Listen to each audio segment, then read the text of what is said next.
This portion is games. For 40 seasons, the slate gray city of Pittsburgh had hungered for a championship professional football team. But year after year slid by on the cold steel rails that the city produced, and no champions glowed in the Bessemer furnace of Pittsburgh's heart. Then, from 4 decades of defeat, there sprang a blue-white flame, a team so talented and so tough and so poised that title hopes grew like daffodils in a spring meadow. The year was 1974, and the problems were many. The quarterback situation was unstable as 3 different signal callers took on the starting role.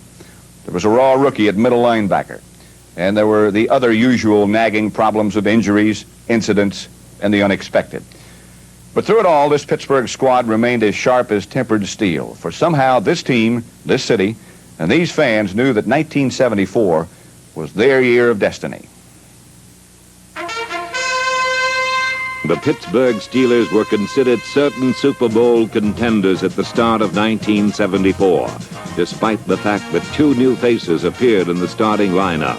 Of all places, they were at quarterback, where 3-year pro Joe Gilliam would start, and at middle linebacker, where a rookie, Jack Lambert, number 58, treaded water for a while, got his feet wet, and then came on with a splash.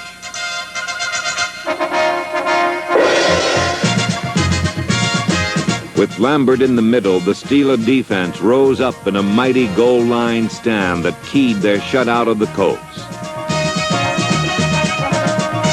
Rock-ribbed defense was nothing new for Pittsburgh fans, but Jefferson Street Joe Gilliam was, and he was magnificent, leading the Steeler offense to 30 points.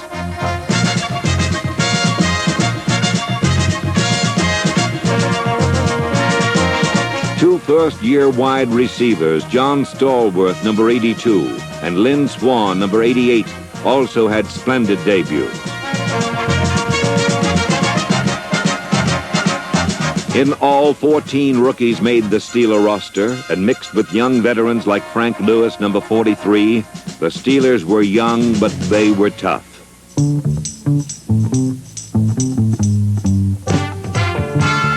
In Denver, Gilliam's buggy whip right arm accounted for 31 completions and 348 yards, including a spectacular screen to Steve Davis, as the high-powered Steeler offense rolled to 35 more points.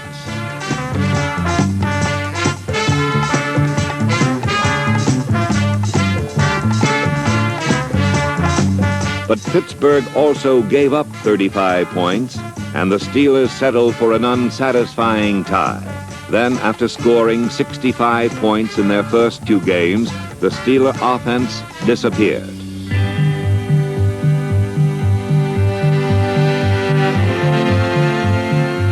The Oakland Raider defense was the magician, and the Steelers lost 17-0.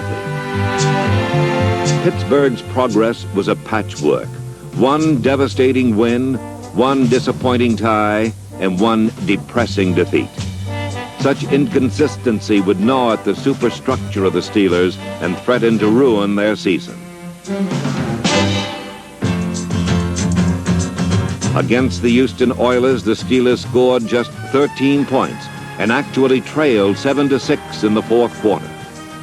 The Oilers enjoyed their touchdown immensely, but it was the only one they got, as the Pittsburgh defense paved the road to a 13-7 Steeler victory. Facing the Chiefs the next week, the defense claimed 9 turnovers and put points on the board on Glenn Edwards' 50-yard interception return, as defense keyed another Steeler victory.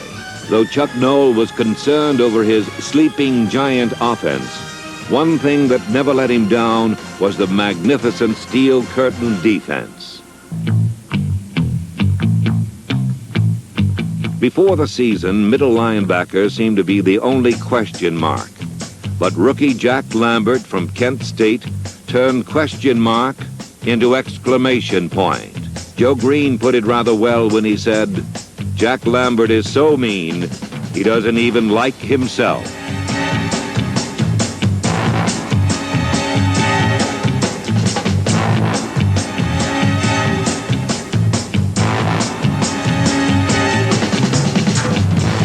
Jack Lambert, the 3rd Steeler named Rookie of the Year in the past 6 seasons, is emblematic of Pittsburgh's rise.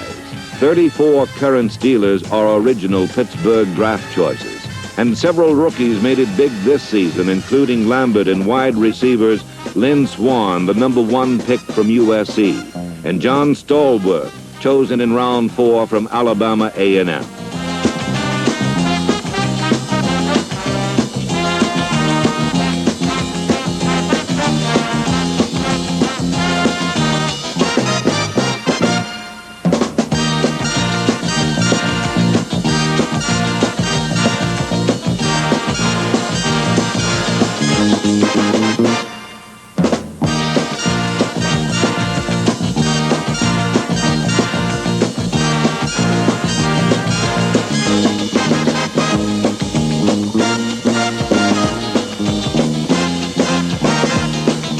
In addition to his talent as a receiver, the graceful Lynn Swann, #88, compiled the second greatest punt return yardage performance in the history of pro football.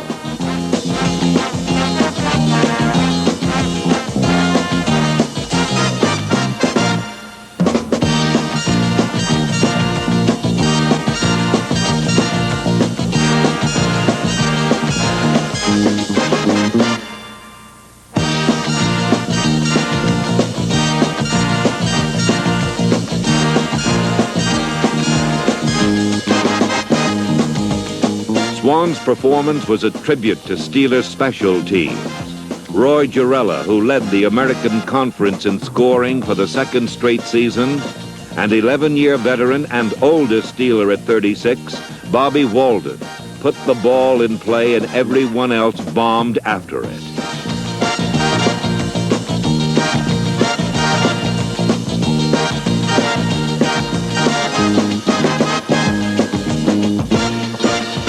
There was never any question that defense and special teams would go a long way in making the Steelers #1. If the Steelers were to run to a title, who better to step behind center than the strongest running quarterback in the league?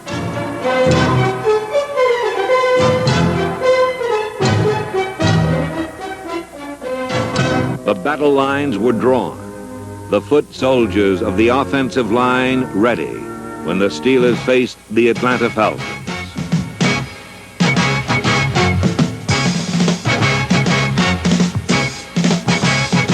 Rocky Bleier proved to be more than just a blocker, and Franco Harris rushed for over 100 yards for the first time in 1974, beginning a streak that would see him gain exactly 800 yards in the season's last 8 games. The next week against the Eagles, Bradshaw's confident cool under a heavy rush breathed life back into the passing game as the Steelers rolled up 27 points.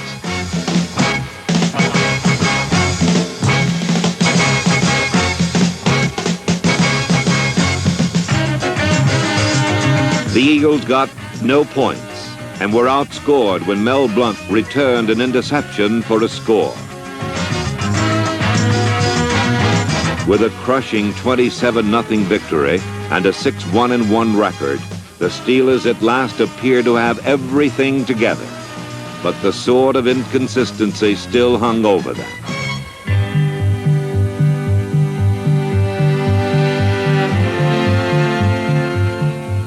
With a chance to put away their closest pursuers for good, the Steelers failed 4 times from the 20-yard line late in the game and lost 17-10 to the Bengals.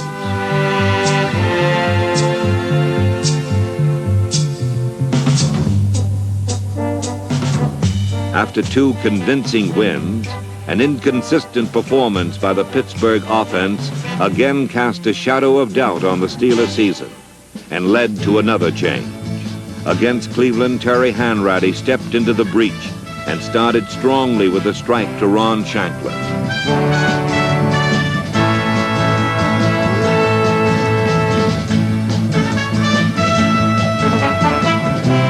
But Hanratty would complete just 2 passes in the game, and the 74 Steelers success formula was called on again.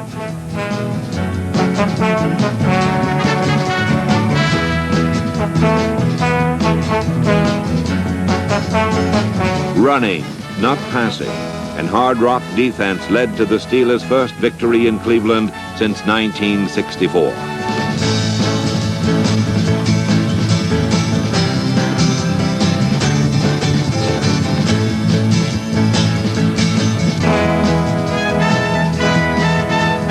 When the Steelers met the Saints, 2 more changes were made. Steve Furness, number 64, filled in for the injured Ernie Holmes on defense. On offense, Terry Bradshaw was back as Pittsburgh punished New Orleans 28-7. With another brace of impressive wins, the Steelers again seemed to be gathering momentum. But then the bugaboo of inconsistency flew up and bit them again. Playing in a blizzard, the Steelers managed just 10 points and lost to the Oilers. This was the blackest loss of all, for it kept the Bengals alive as the Steelers traveled to Foxborough for a tough game against the Patriots.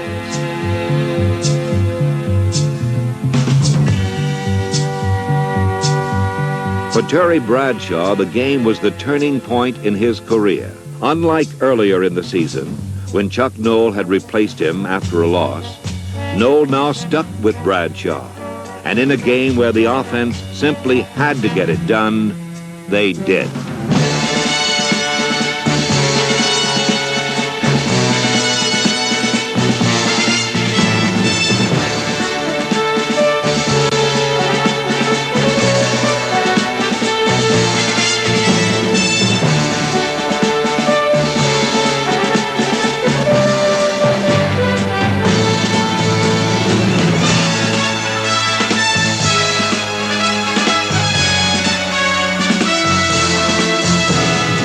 The Steelers were champions of the AFC Central Division, but their crowning as division titleists was greeted as much with a sigh of relief as with a joyous shout.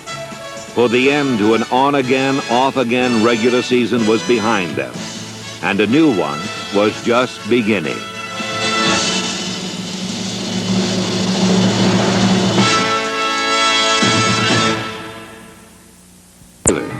Pittsburgh fans had used more sophisticated devices to plot the Steelers' future. We figured out scientifically, without any prejudice, who's going to win the ball game. The Steelers are going to win because they're hungry. They didn't have no breakfast today. They've been waiting for the juice.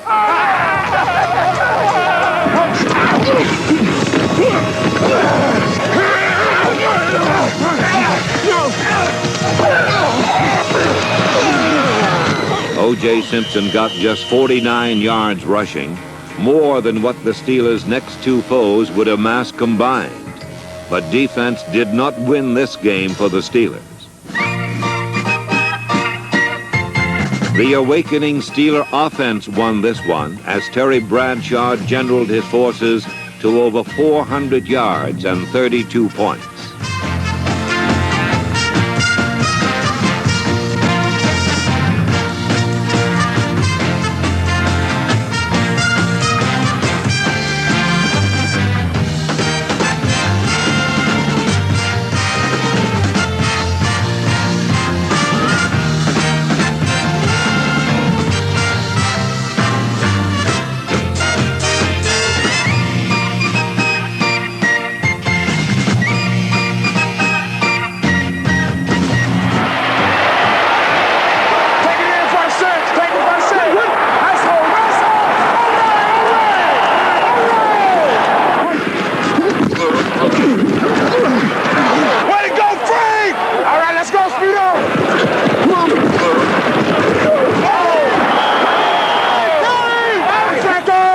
Led by Franco Harris's 3 touchdowns, the Steeler offense blew away the Bills.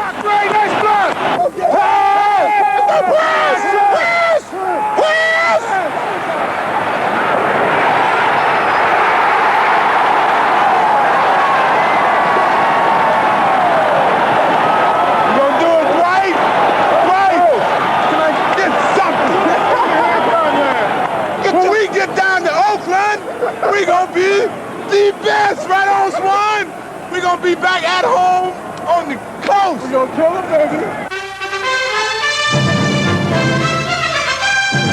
Control of the AFC Championship game against the arch-enemy Oakland Raiders centered on a supposedly neutral strip of turf. But it was not neutral on this day. On offense, Ray Mansfield, Sam Davis, Jim Clack, Gordon Gravel, Jerry Mullins, John Cole, and Larry Brown simply owned it. 47 times Franco Harris and Rocky Bleier barged through giant cracks in the Raider defense for over 200 yards.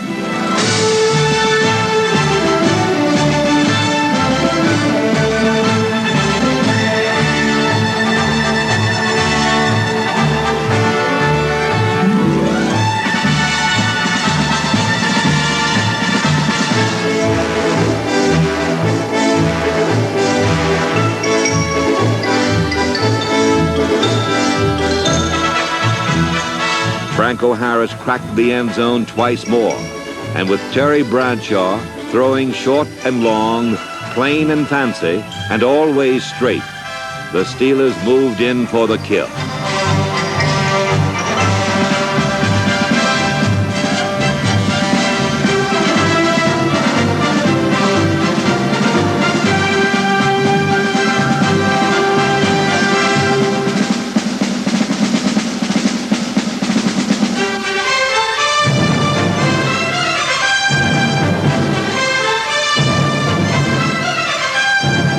The Steel Curtain was no less brilliant in their domination of the scrimmage line, limiting Raider runners to just 29 yards and rattling Snake Stabler into 3 interceptions.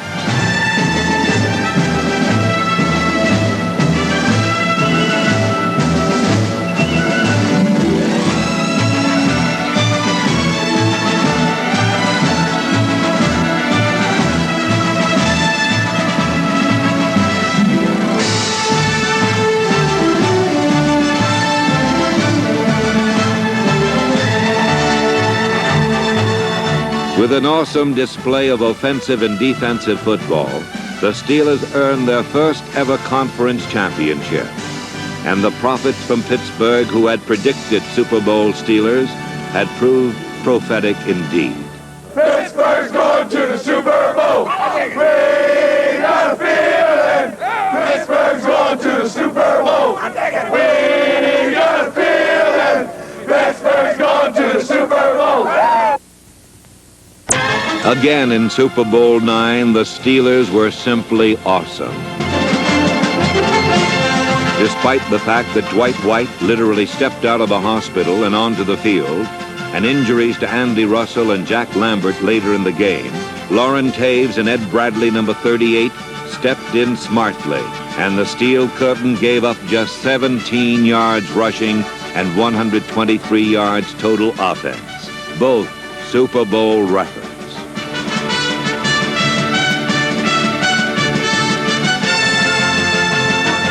Fittingly, in a half dominated by defense, the only score was a safety. And with a 2-0 lead, the Steelers got a break on the second half kickoff.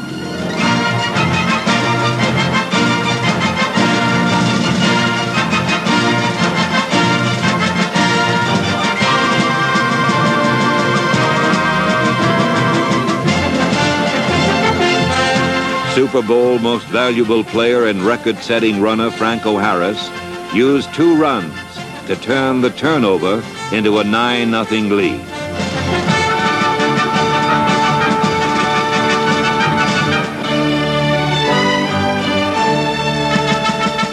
Though Pittsburgh had dominated, a blocked punt left them with a precarious lead with 10 minutes to go.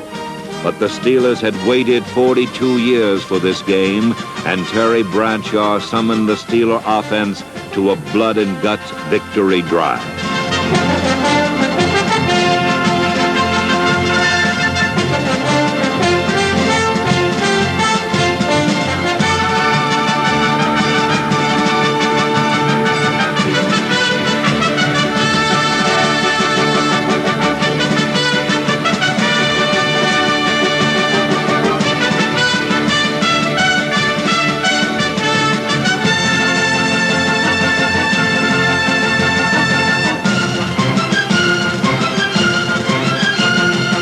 their third straight total destruction of championship-caliber competition.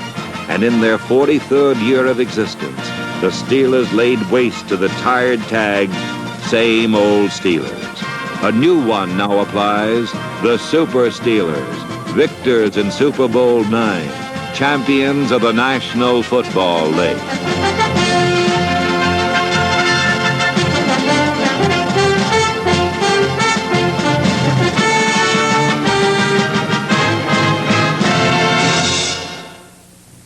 That was certainly a great moment for owner Art Rooney and for the city of Pittsburgh. A moment made all the more valuable by the long wait that went before. I'm Pat Summerall, and I hope you'll join us